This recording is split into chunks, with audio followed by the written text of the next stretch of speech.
नमस्कार दोस्तों, राधे राधे, जय श्री कृष्ण। हमारी आज की कहानी है बूढ़े बाप की वसीयत। रात का समय था। घर के सभी सदस्य अपना अपना कामकाज निपटा कर सो चुके थे, लेकिन जयशंकर जी को नींद नहीं आ रही थी। नींद की गोली भी खा चुके थे, लेकिन फिर भी नींद कोसों दूर थी। और जब दिल और दिमाग में इतनी उथल पुथल मची हो, जैसे मन में ख्यालों का बवंडर मचा था, तो भला एक इंसान सो भी कैसे सकता है। बैठे बैठे जयशंकर जी बोल पड़े, मालती, अब मुझसे और सहन नहीं होता। अब यहाँ और अधिक रुकना मेरे बस की बात नहीं है। कितनी उम्मीदें लगाई थी ना हम दोनों ने अपने बेटे बहुओं से, और अब देखो बेटे बहुओं ने भी जीना हराम करके रख दिया है। बस एक ही महीना ही हुआ है बच्चों के साथ उनके शहर आए हुए, लेकिन न जाने क्यों ये एक महीना भी एक साल की तरह लग रहा है। अरे मालती, गांव में अच्छा भला गुजारा चल रहा था। चूल्हे पर सेकी हुई रूखी सूखी जली भुनी चाहे जैसी भी रोटी खाकर साल भर से गुजारा तो हो ही रहा था। न जाने क्यों मेरी अकल पर ही पत्थर पड़ गए थे। जो उम्मीद लगाए बैठा रखी शहर में बेटों के घर जाकर ठाठ से रहने को मिलेगा, पोते पोतियों को साथ मिल मिल जाएगा, तो समय भी आराम से कटेगा और बहू के हाथों के बने हुए अच्छे अच्छे और स्वादिष्ट पकवान भी खाने को मिल जाएंगे। क्या करूं कमबख्त, ये जीभ की लालसा ही मुझे दगा दे गई। यह कहते हुए जयशंकर जी अपना माथा पीटने लगे। फिर आंसू पोंछते हुए बोले, पता है मालती, एक पल को तो अपना घर छोड़ने से पहले मेरे मन में विचार भी आया था कि दोनों बहुएं तेज तरार है, किसी भी छोटे बड़े का लिहाज नहीं करती। अगर कभी कुछ उल्टा सीधा बोल देगी तो कैसे सहन होगा। कहते कहते दमा के मरीज जयशंकर जी को खांसी छिड़ गई। थोड़ी देर खांसते रहे और फिर कुछ संभल कर बोले, बस मालती, क्षणिक सुख की लालसा के आगे मेरे आत्म स्वाभिमान ने भी घुटने टेक दिए, और बेटों के एक बार कहने मात्र से ही बड़ी खुशी से उनके शहर आ गया। इस बुढ़ापे में नर्क से भी बदतर जिंदगी जीने के लिए। पर मालती, अब बहुत सोच विचार करने के बाद मैंने फैसला ले लिया है। अब मैं किसी की एक नहीं सुनने वाला, और तुम भी मुझे यहाँ रुकने को नहीं कहोगी। 70 वर्षीय जयशंकर जी अपनी दिवंगत पत्नी की तस्वीर को देखते हुए बड़बड़ाते जा रहे थे। कब से जिस दुख को अपने दिल में छुपाए बैठे थे, आज आंसुओं के जरिए आंखों से बह निकले। कहने को तो उनका भरा पूरा परिवार था, बेटे बहुएं पोते पोतिया, लेकिन सब लोगों के होते हुए भी कोई ऐसा नहीं था जो उनके दिल के हाल को समझ सके, जिसे वो अपना कह सके। इसलिए पत्नी की तस्वीर से बातें करके अपने दिल के दुख को हल्का कर लिया करते थे। उन्हें ऐसा लगता था जैसे वो उनकी बातें सुन रही है। दरअसल 1 वर्ष पूर्व उनकी पत्नी मालती का निधन हो गया था। उससे पहले जयशंकर जी अपनी पत्नी के साथ अपने गांव में रहा करते थे और खेतीबाड़ी किया करते थे, लेकिन गांव में बेटों से अलग रहते हुए भी दोनों पति पत्नी अपनी जिंदगी से खुश थे। वे दोनों एक दूसरे का खूब अच्छे से ख्याल रखा करते थे और अपनी ही दुनिया में संतुष्ट थे। उनके 2 बेटे थे, दोनों ही बेटे शहर में रहा करते थे। एक दिन मालती जी को बहुत तेज बुखार आया। रात को दवाई खाकर सो गए, लेकिन सुबह उठी ही नहीं। पत्नी की मृत्यु ने जयशंकर जी के हृदय को दुख और पीड़ा से भर दिया था। उनकी तो जैसी जिंदगी ही चली गई थी। बेटे बहू औपचारिकता निभाकर अपने अपने घर चलते बने थे, लेकिन गांव में अकेले रह गए थे तो केवल जयशंकर जी, जिन्होंने एक गिलास पानी भी कभी स्वयं उठाकर नहीं पिया था, एक रुमाल तक भी नहीं धोया था। आज वही जयशंकर जी अपना काम स्वयं करने लगे थे।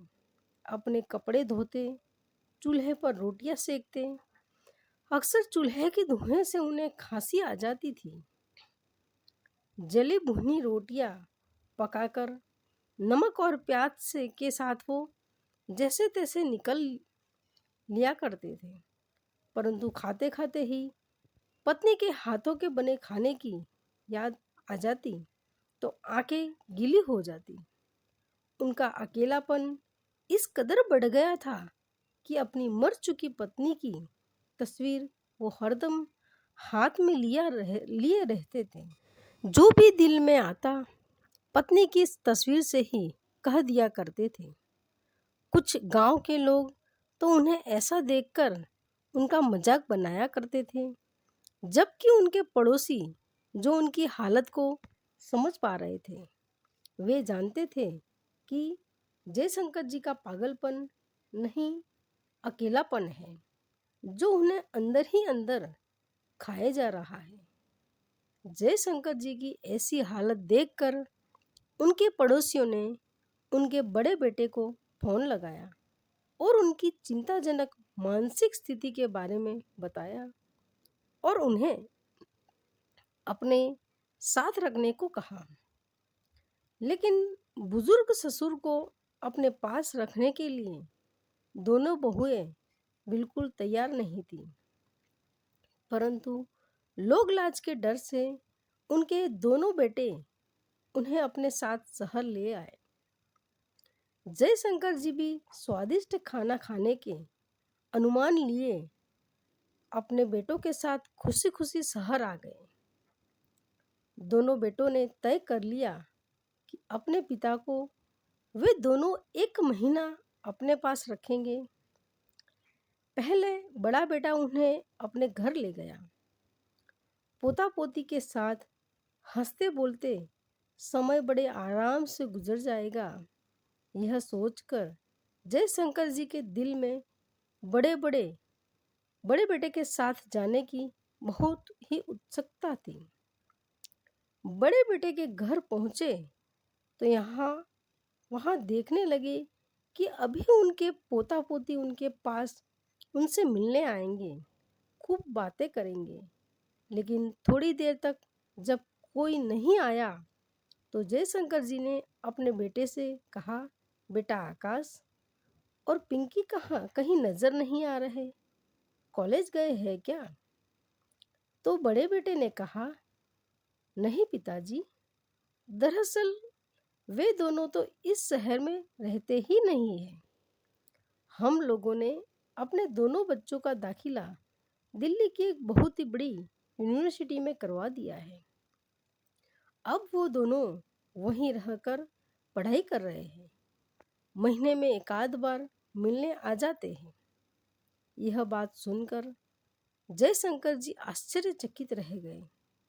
सोचने लगे, अब जमाना कितना बदल चुका है, लेकिन शायद उन्हें एक और सरप्राइज मिलना अभी बाकी था। कुछ घंटे वहां बिताने के बाद पता चला कि उनकी समधन जी यानी कि बहू की माँ भी उनके बेटे के घर पर ही रहती थी। अपने समधन को अपने बेटे के घर में देखकर जयशंकर जी कुछ असहज महसूस कर रहे थे। खैर, जैसे तैसे मन को समझाते हुए वहां रहने लगे। बेटे के घर रहते हुए 2 वक्त की रोटी तो उन्हें नसीब हो रही थी, लेकिन वो अपनापन, वो आत्मीयता जिसके लिए वो तरस रहे थे, वो दूर दूर तक कहीं नहीं थी। उनका बेटा, बहू और समधन तीनों एक साथ बैठकर तरह तरह के पकवान खाते हैं, परंतु जयशंकर जी को उनके कमरे में ही दाल रोटी पहुंचा दी जाती, क्योंकि बेटे ने उन्हें कमरे से बाहर निकलने को मना कर दिया था। बेटा, बहू और बहू की माँ तीनों की हंसी, हंसने बोलने की खूब आवाजें आती, परंतु जयशंकर जी को इन सब बातों से दूर ही रखा जाता था। अपने ही बेटे के घर में ऐसा व्यवहार पाकर मन ही मन पत्नी से बात करते हुए बड़बड़ाने लगे, मालती, क्या तुमने कभी उल्टी गंगा बहते हुए देखी है? देखो, यहाँ खुद का बाप तो पल पल अपने को और अच्छा खाना खाने को तरस रहा है। हमारा लायक बेटा अपनी सास को बिठाकर बढ़िया पकवान खिला रहा है, उसके साथ हालचाल बांट रहा है, हंसी मजाक कर रहा है, अपनापन जता रहा है। यहाँ मैं कुछ मांगता हूँ तो बहुत तीखे स्वर में कहती है, बाबूजी, इस उम्र में जितना परहेज रखेंगे उतना ही स्वास्थ्य अच्छा रहेगा। लेकिन बहू की माँ भी तो बूढ़ी है, तो क्या उससे यह सब खाकर बीमारियां नहीं होगी? वह परमेश्वर तेरी लीला अपरंपार है। कुछ दिन बीत चुके थे। एक दिन जयशंकर जी अपने कमरे से बाहर निकले। उन्हें बाहर आया देखकर बहू और उसकी माँ तिरछी नजरों से उनकी ओर देखने लगी। शायद उनकी प्राइवेसी में कुछ खलल पड़ गया था। तभी उनका बड़ा बेटा घर के अंदर आया तो जयशंकर जी बोले, बेटा, मेरा यहाँ दिल नहीं लग रहा, मुझे छोटे बेटे के घर ही छोड़ दे, कम से कम वहाँ बच्चों के साथ तो लग ही जाएगा। इतना सुनते ही उनकी बहू और समधन के चेहरे पर एक मुस्कान लौट आई। जयशंकर जी के कहने पर बेटे ने उन्हें छोटे बेटे के घर पे छोड़ दिया। कुछ बची कुची उम्मीदें लेकर जयशंकर जी अपने छोटे बेटे के घर आ गए, लेकिन छोटी बहू तो बड़ी से भी 2 कदम आगे और आगे निकली। ससुर जी को अपने घर में देखते ही उसने तुरंत अपनी जेठानी को फोन कर दिया। क्यों भाभी, हमारे बीच तो 1-1 महीने का तय हुआ था ना, फिर अभी तो 20 दिन मुश्किल से बीते होंगे। ऐसा कौन सा पहाड़ टूट पड़ा था जो आपने बाबूजी को 20 दिन में ही अपने घर से चलता कर दिया? दूसरी ओर से जाने क्या जवाब आया तो छोटी बहू बोल पड़ी, ऐसी बातें तो हम भी उन्हें अपने घर केवल 20 दिन ही रखेंगे और 21वें दिन आपके घर पर भेज देंगे। कहते हुए छोटी बहू ने गुस्से में फोन पटक दिया।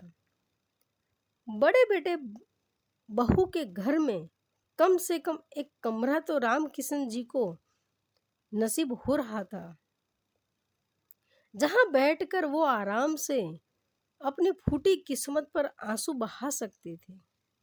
लेकिन छोटी बहू के घर पर तो वो कमरा भी न मिला।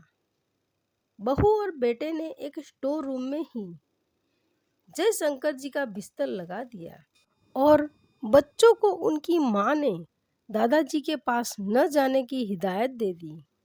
बच्चों को आते जाते देखने के लिए कभी कभार वो आंगन में आकर बैठ जाते, तो भी उन्हें दूर से ही देखते रहते, परंतु चाह कर भी उनसे बात न कर पाते, उन्हें कहानी न सुना पाते।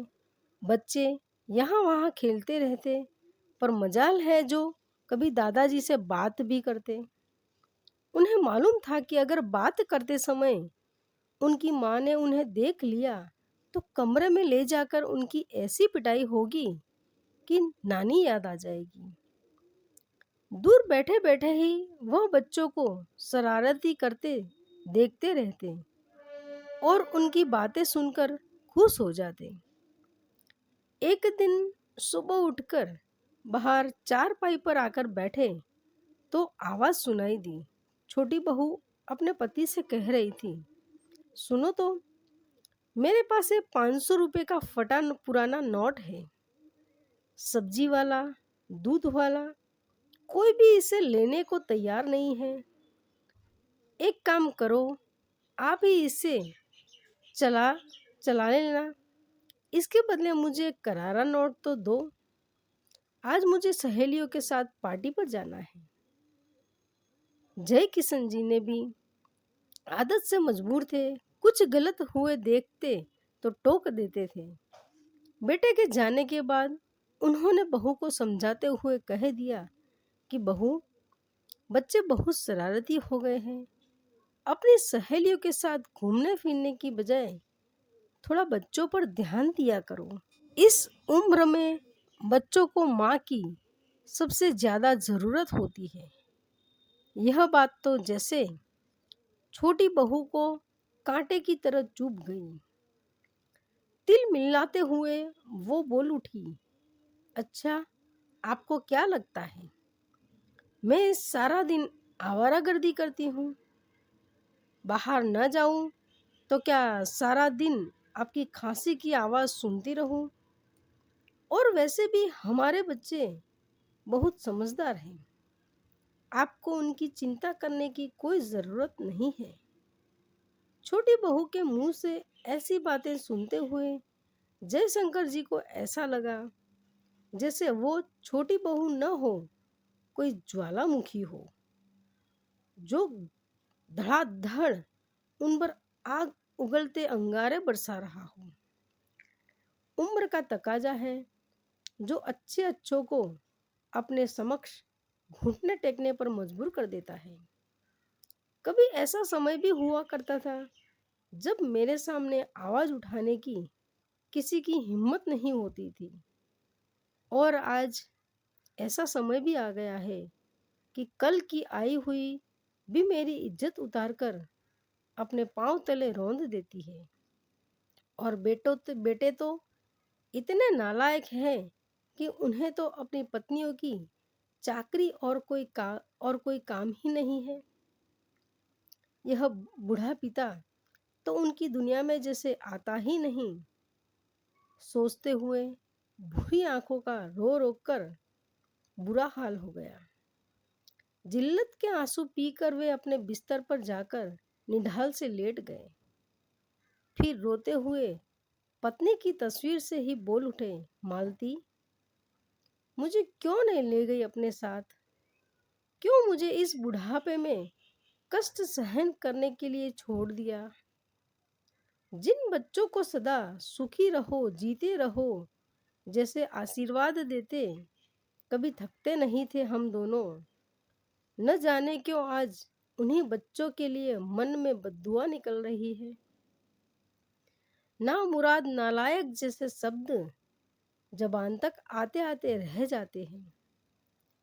जिस औलाद को इतने जतन से पाला पोसा, समाज में उठना बैठना सिखाया, आज वही औलाद अपने जन्मदाताओं की कद्र नहीं जानती। वैसे तो इन लोगों को के व्यवहार को देखकर मैं अपना मुंह नहीं रखता हूँ, लेकिन कभी गलती से किसी बात में सलाह दे भी बैठता हूँ तो कहते हैं, बाबूजी, आप तो चुप ही रहो, आप नहीं समझेंगे। सच कहूँ तो करता है कि एक जोरदार तमाचा जड़ दूं, लेकिन क्या करे, चुप रहने में ही भलाई है, यह सोचकर किसी तरह अपने आप को रोक लेता हूँ। अजी, आप अपना दिल छोटा मत कीजिए। छोटे बच्चे हैं, नादानी कर बैठते हैं, लेकिन आप तो समझदारी दिखाइए। तो सोचिए कि कम से कम आपको 2 वक्त की रोटी खिला रहे हैं ना। अब बेकार की बातें सोच सोच कर परेशान मत होइए। जयशंकर जी को ऐसा लगा जैसे उनकी पत्नी मालती उन्हें समझा रही हो। नहीं मालती, मुझे भी अपने साथ ले चलो। कहते कहते जयशंकर जी नींद में ही बड़बड़ाने लगे और अचानक उनकी आंखें खुल गई। पसीने से तरबतर हुए जयशंकर जी ने चारों ओर देखा, लेकिन मालती कहीं नहीं दिखी। अगले दिन सुबह उठे तो उन्होंने तय कर लिया कि अब अपने घर लौट जाना ही बेहतर होगा। अपने पुराने से बैग में अपने सारे कपड़े रखते और तैयार होकर बाहर आए। बेटे और बहू ने उन्हें हैरानी भरी नजरों से देखा, लेकिन इससे पहले कि कोई उनसे कुछ पूछता, जयशंकर जी स्वयं ही बोल उठे, बेटा, अब मैं यहाँ रहने नहीं चाहता। बेहतर होगा कि मुझे स्टेशन तक छोड़ दें, आगे मैं खुद ही चला जाऊंगा। ससुर जी की यह बात सुनते ही छोटी बहू के चेहरे पर चमक आ गई और खुशी से उछलते हुए बोली, हाँ, मैं तो ये पहले ही कह रही थी कि बाबूजी का यहाँ मन नहीं लगेगा। उन्हें तो अपना गांव ही अच्छा लगेगा। शुरू से वहीं रहे हैं ना। फिर अपने पति को देखते हुए बोली, अरे, आप अभी तक खड़े हैं, सुना नहीं बाबूजी ने क्या कहा? जल्दी से उन्हें स्टेशन पर छोड़ आए, फिर आपको ऑफिस भी तो जाना है। ऐसा कहकर छोटी बहू अपने काम में मशगूल हो गई। पत्नी की आज्ञा का पालन करते हुए जब छोटा बेटा उन्हें स्टेशन तक छोड़ने आया तो अपनी जेब से 500 रुपए का नोट निकालते हुए बोला, लीजिए बाबूजी, ये पैसे रख लीजिए, रास्ते में आपके काम आएंगे। जयशंकर जी ने ध्यान से देखा तो वो वही फटा पुराना नोट था जिससे ना तो दूध वाला लेने को तैयार था, ना ही सब्जी वाला। जयशंकर जी कभी अपने बेटे की ओर देखते तो कभी उस मैले कुचेले और बीच से फटे नोट को। एक बार तो उनके दिल में आया कि इस नोट को वापस बेटे के हाथ में थमा दें और बोल दे कि इस नोट को अपने पास ही रखो। तुम्हारी इस मेहरबानी के बिना भी तुम्हारा बाप अपने घर वापस जा सकता है। लेकिन इससे पहले वो कुछ बोलते, उनके बेटे ने कहा, वो क्या है बाबूजी, शहर में महंगाई ज़्यादा है और तनख्वाह कम, इससे ज़्यादा पैसा तो मैं आपको नहीं दे पाऊंगा। बेटे की बात सुनकर जयशंकर जी अपने गुस्से की ज्वाला को मन ही मन दबाते हुए बोले, बेटा, जब तुम दोनों का दाखिला अच्छी इंग्लिश मीडियम स्कूल में करवाया था तो मैं उस समय बड़ी मुश्किल से 3,000 रुपये महीने कमा पाता था। केवल तुम्हारी पढ़ाई पर ही 1,000 रुपये खर्च हो जाते थे। उस समय भी महंगाई बहुत थी। जब अपने दोस्तों की देखा देखी तुम अच्छे अच्छे खिलौने और कपड़ों की डिमांड कर दिया करते थे। लेकिन बेटा, मैंने तो तुम्हारी फरमाइश से बराबर पूरी की थी। तुम एक चीज मांगते थे तो मैं 2 लाकर देता था। खैर, वक्त वक्त की बात है। गहरी सांस लेते हुए जयशंकर जी ने कहा, लेकिन उनका बेटा तो ट्रेन से नीचे ही उतर चुका था और ट्रेन धीमी गति से चलने लगी थी। गांव में अपने घर पहुंचे तो जयशंकर जी को कुछ संतुष्टि हुई। अपनी साफी से पसीना पोंछते हुए वे चारपाई पर पसर गए। कितनी शांति है यहाँ। लेकिन फिर से वही धुआं उगलती अंगीठी और फिर से वही अकेलापन। परंतु फिर भी इस बात का सुकून था उन्हें कि बिना किसी के 2 बातें सुने आराम से रोटी खा पाएंगे। कभी मन करता तो भूख मिटाने को रोटी बना लेते हैं, नहीं तो उदास भाव से लेटे रहते हैं। बुढ़ापे के कारण उनका शरीर और अधिक ढलने लगा और तबीयत खराब रहने लगी। कभी कभी पड़ोसी मिलने आ जाते तो उन्हें दवाई वगैरह दे जाते। दमे की बीमारी के कारण उनकी हालत थोड़ी और बिगड़ी, तो कमजोरी के कारण रोटी बनाने से भी बिल्कुल लाचार हो गए। वो भूखे पेट ही चारपाई पर निढाल पड़े रहते। बेटों को फोन लगाकर पड़ोसियों ने खबर भिजवा दी, परंतु अपने ही परिवार में मस्त दोनों बेटों को पिता से मिलने आने की कोई आवश्यकता महसूस नहीं हुई। भूखे पड़े रहने के कारण जयशंकर जी की हालत दिन ब दिन बिगड़ती जा रही थी। अब तो गांव के रिश्तेदारों और पड़ोसियों ने भी उनके बेटों को खबर भिजवानी बंद कर दी, क्योंकि बेटों ने तो जैसे ठान लिया था कि अब तो अपने पिता के अंतिम दर्शन करने ही गांव आएंगे। फिर एक दिन उनकी हालत इतनी बिगड़ गई कि जयशंकर जी ने बिस्तर पकड़ लिया, तो वो उठ बैठने और बोलने से भी पूरी तरह लाचार हो गए। पड़ोसियों ने उनके बेटों को फिर से फोन किया और खबर दी कि उनके पिताजी की हालत बहुत गंभीर है। यदि वे जल्द से जल्द उनके पास पहुंच जाए तो ही उनसे आखिर बार मिल सकते हैं। इतना सुनकर दोनों बहुओं के मन में खुशी की लहर दौड़ गई कि चलो अब हमेशा के लिए रोज रोज के झंझट से छुटकारा मिल जाएगा। नहीं तो आए दिन कभी खांसी तो कभी बुखार, कभी यहाँ दर्द तो कभी वहाँ दर्द। यहाँ अपनी जिंदगी में हम पहले से ही बहुत व्यस्त है। कौन सेवा करे चारपाई पर पड़े बूढ़े बाप की। दोनों बहुएं अपने अपने पति के साथ बड़ी चहकती हुई गांव में पहुंची और घर के अंदर आते ही दोनों के चेहरे पर एकाएक संताप और शोक व्याप्त हो गया। वे दोनों फुट फुट कर रोते हुए अपने आंचल को ऐसे भिगो रही थी जैसे ससुर जी के जाने के बाद उनकी जिंदगी में भूचाल ही आ जाएगा।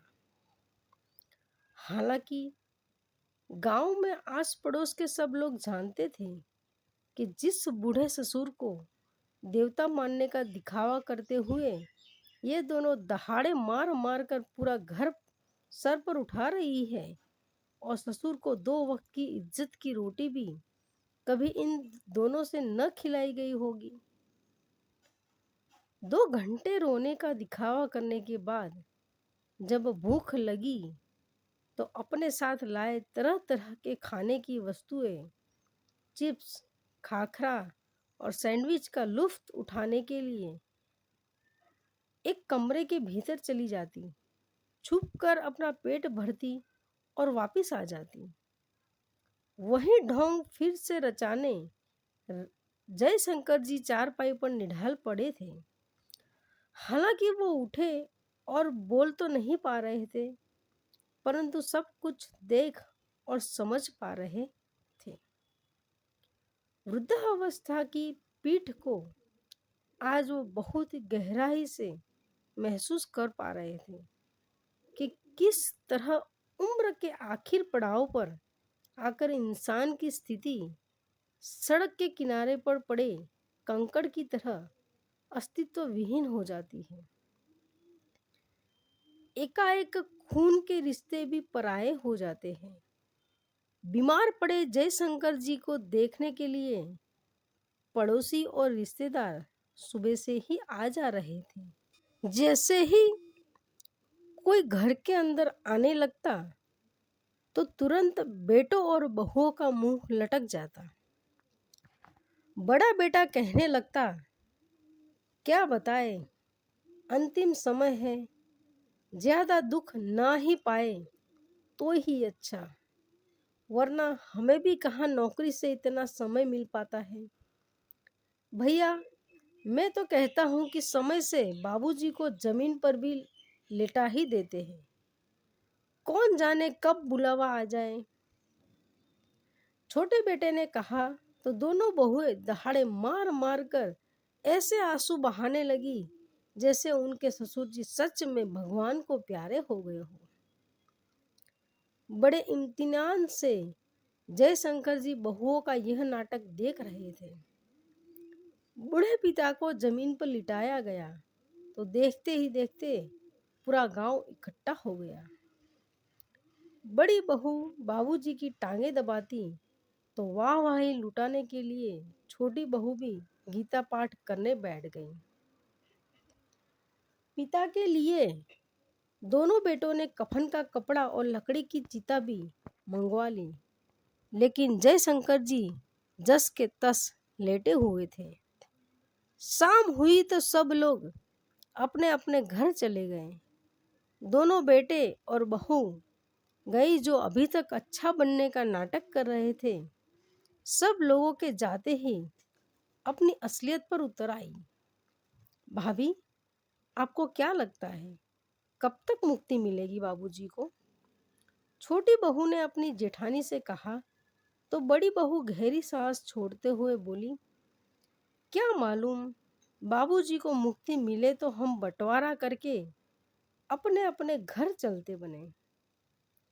तभी छोटी बहू ने कहा, लेकिन भाभी, मैं आपको बता देती हूँ कि जो माजी का बड़ा वाला हार है वो तो मैं ही रखूंगी। मुझे तो वो बहुत पसंद था। हाय, कब से इंतजार कर रही थी कि उस हार को पहनने का मौका कब मिलेगा। आखिर वो घड़ी आ ही गई। अच्छा, अगर हार तुम रखोगे तो फिर माजी के भारी वाले कंगन मेरे हुए। उन्हें बेचकर मैं अपने लिए नई डिजाइन के कंगन बनवा लूंगी। पता है छोटी, मैंने तो सुनार की दुकान पर डिजाइन भी पसंद करवा कर रखी है। बड़ी प्रसन्नता से बड़ी बहू बोली। बहुओं की बातें सुन सुनकर जयशंकर जी का दिल अंदर तक आहत हो रहा था। उनका एक दिन तो हुआ कि चिल्ला चिल्ला कर पूरे गांव को अपने बेटों और बहुओं की असलियत बता दें। लेकिन उनके शरीर में जान ही कहाँ थी कि कुछ बोल भी पाए। पिता के पास बैठे बेटे और बहुएं आपस में विचार विमर्श करने लगे। बड़ा बेटा छोटे से बोला, भाई, बहुत समय से हमारे घर में कोई बड़ा समारोह नहीं हुआ, लेकिन बाबूजी की मृत्यु पर हम गांव वालों को दिखा देंगे कि हम भी किसी से कम नहीं है। बाबूजी की 13वीं पर खाने की एक से एक चीज रखेंगे, पकवान बनाएंगे कि लोग खाते खाते थक जाएंगे। भाजी, छोले भटूरे और पनीर की सब्जी के साथ साथ मीठे में मूंग दाल का हलवा, गुलाब जामुन और रस मलाई भी रखेंगे।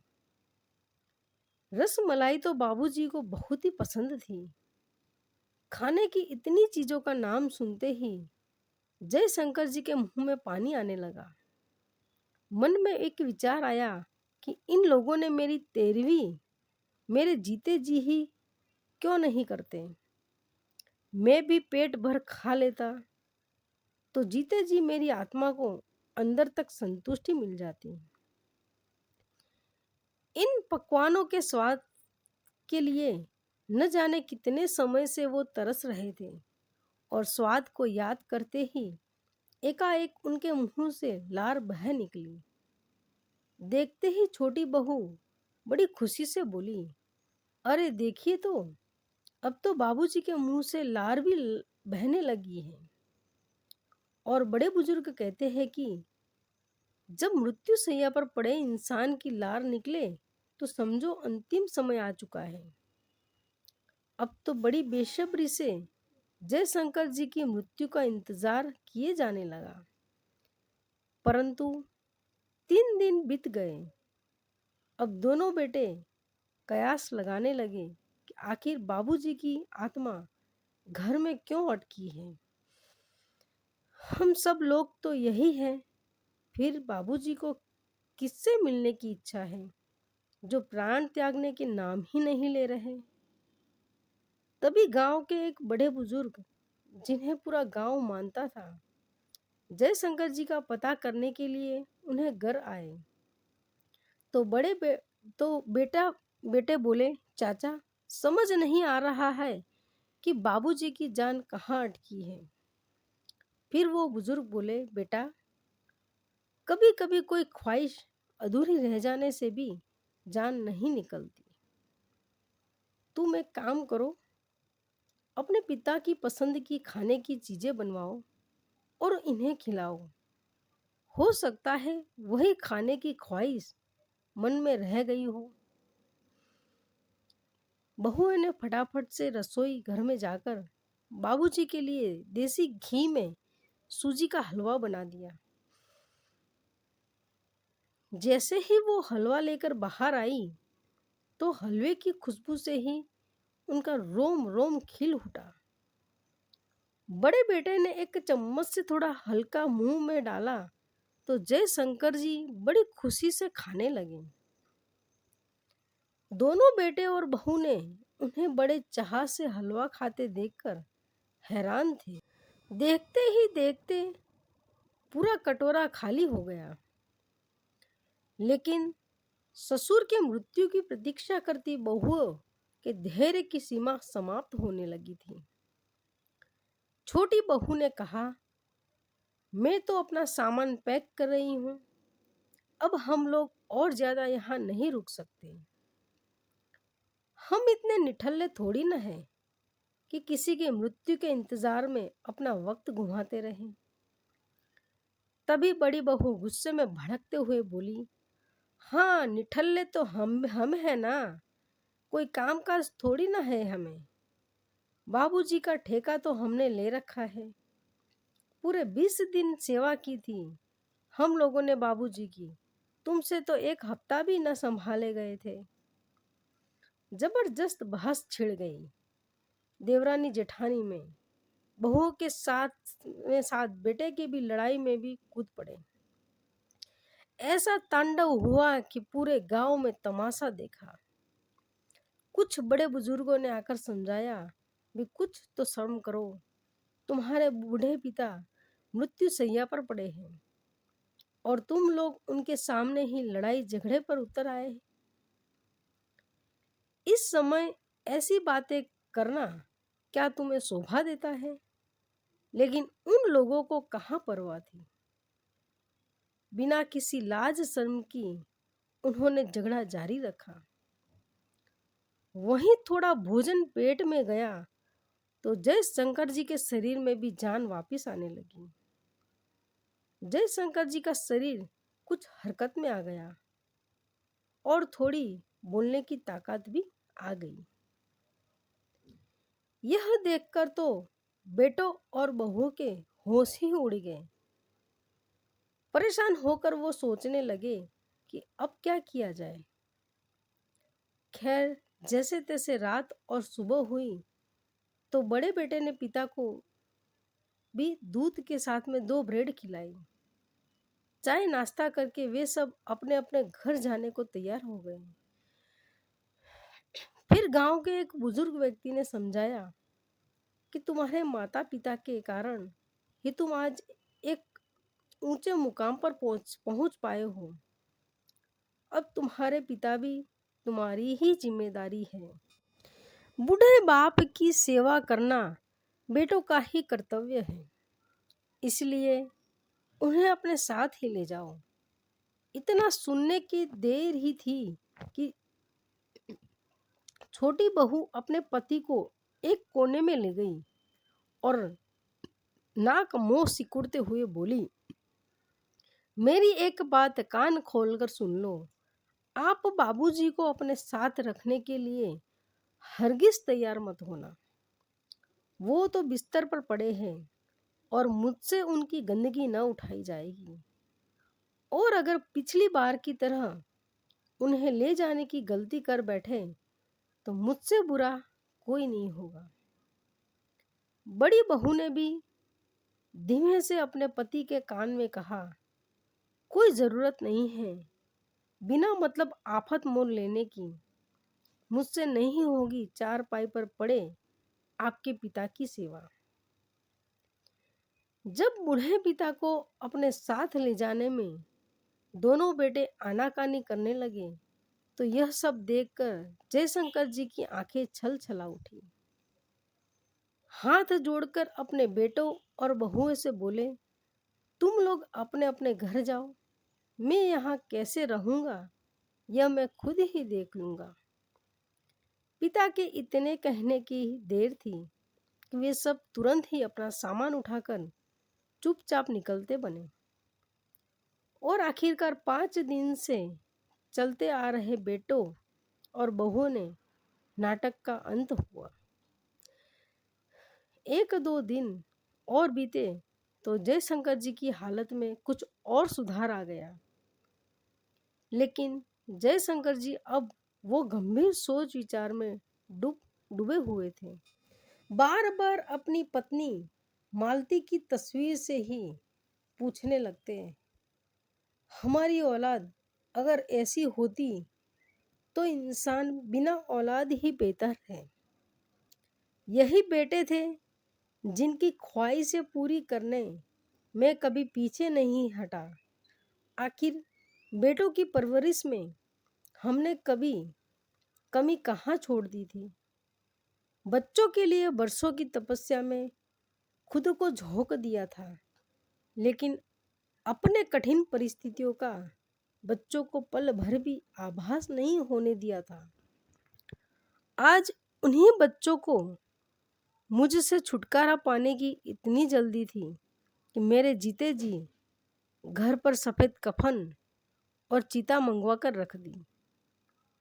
मेरे मरने की राह देख रहे थे सबके सब, और जब उनकी उम्मीदों पर पानी फिर गया तो मुझे अनाथ करके जाने में उन्हें एक पल भी देर नहीं की। अपनी ही संतान ने वृद्धावस्था के हर कदम पर मेरे स्वाभिमान को इतना आहट किया है कि मैं जीते जी स्वयं को मृत महसूस कर रहा हूँ।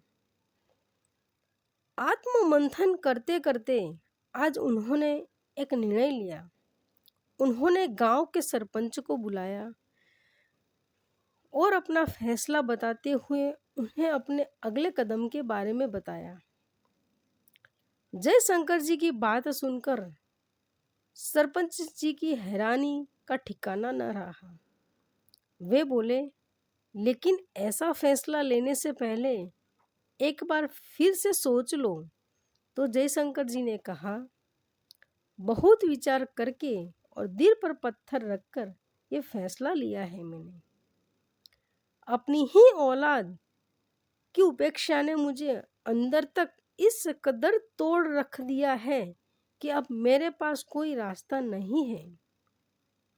ठीक है, जैसी तुम्हारी मर्जी, सरपंच जी ने दुखद मन से कहा। जयशंकर जी ने अगले 2 दिनों में अपने फैसले को व्यवहारिक रूप दे दिया और उसके बाद में भरी आंखें लिए एक वृद्धाश्रम में रहने चले गए। करीब 6 महीने बीत गए और एक दिन गांव के सरपंच ने दोनों बेटों को फोन किया और बताया कि उनके पिता परलोक सिधार गए हैं। पिता के घर, जमीन, जायदाद के बंटवारे में दोनों बेटों के हिस्से में क्या क्या आएगा, इस बात का फैसला दोनों बेटों ने पहले से ही आपस में कर लिया था। बंटवारे की पूरी तैयारी के साथ दोनों बेटे और बहुओं ने गांव पहुंच गए।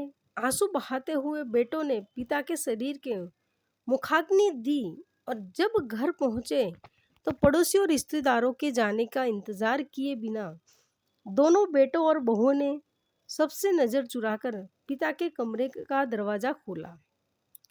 ऐसा करते समय चारों के चेहरे पर एक कुटिल मुस्कान फैली हुई थी।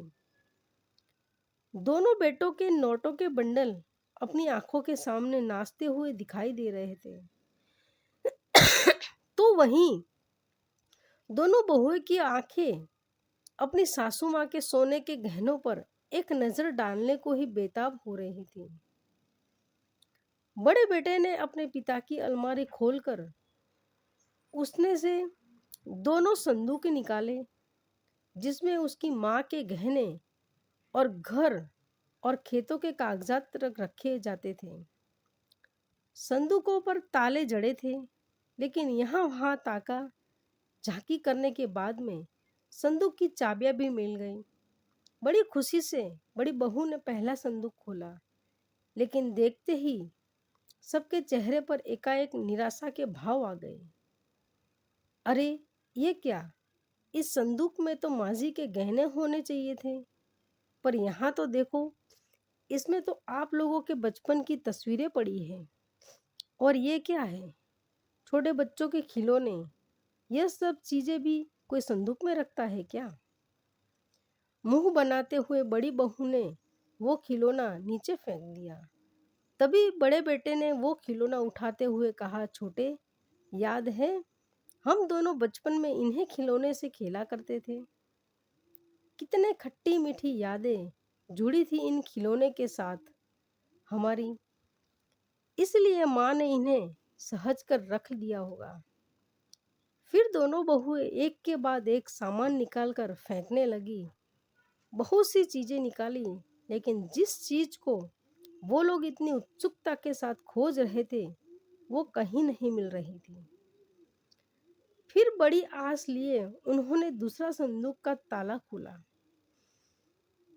संदूक में सबसे ऊपर एक थैला रखा था, जिसने कुछ पैसे रखे हुए थे।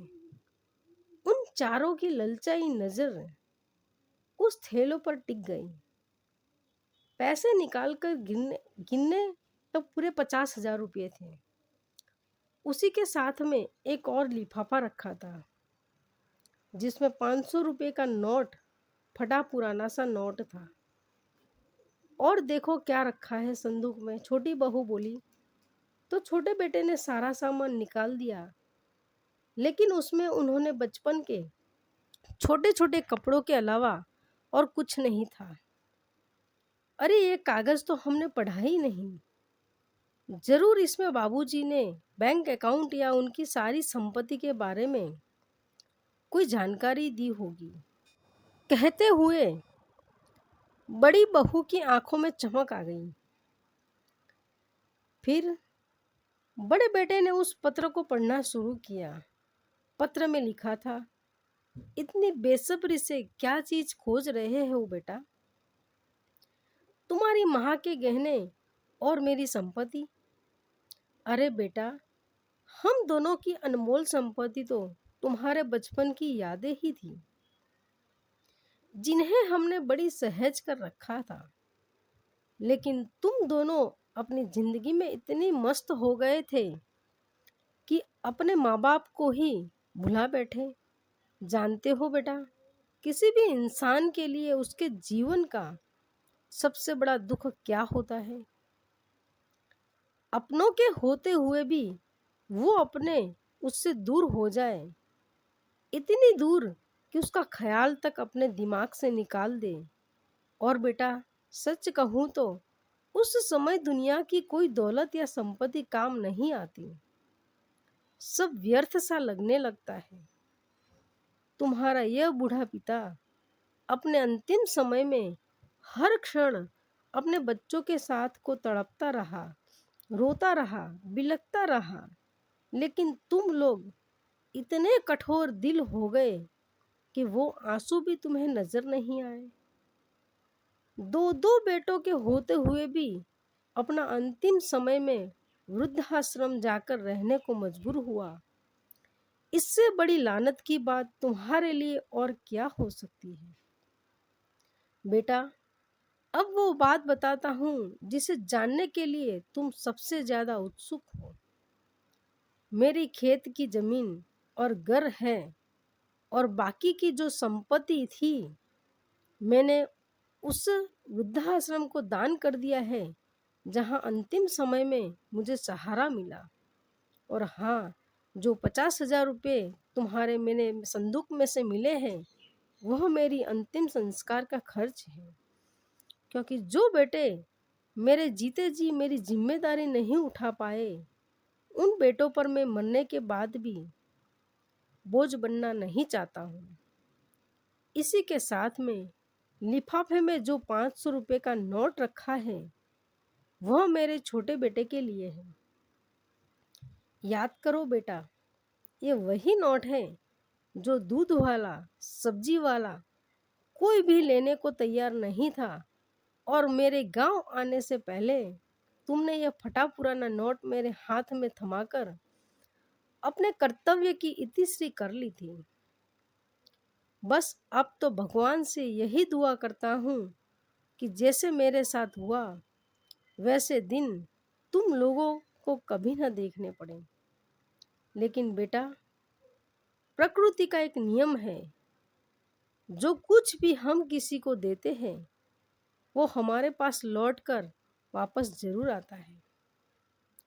पत्र पढ़ते पढ़ते बड़े बेटे की आवाज़ कांपने लगी, और छोटा बेटा पत्र में लिखी बातें सुनकर फूट फूट कर रोने लगा, और दोनों बहुएं अपना अपना सर पकड़कर जमीन पर धर से बैठ गई। सच में उनकी जिंदगी में भूचाल आ गया था, एक बहुत बड़ा सा भूचाल। तो दोस्तों, आपको ये कहानी कैसी लगी, लाइक और कमेंट करके ज़रूर बताएं, और चैनल को सब्सक्राइब करना बिल्कुल भी न भूलें। धन्यवाद।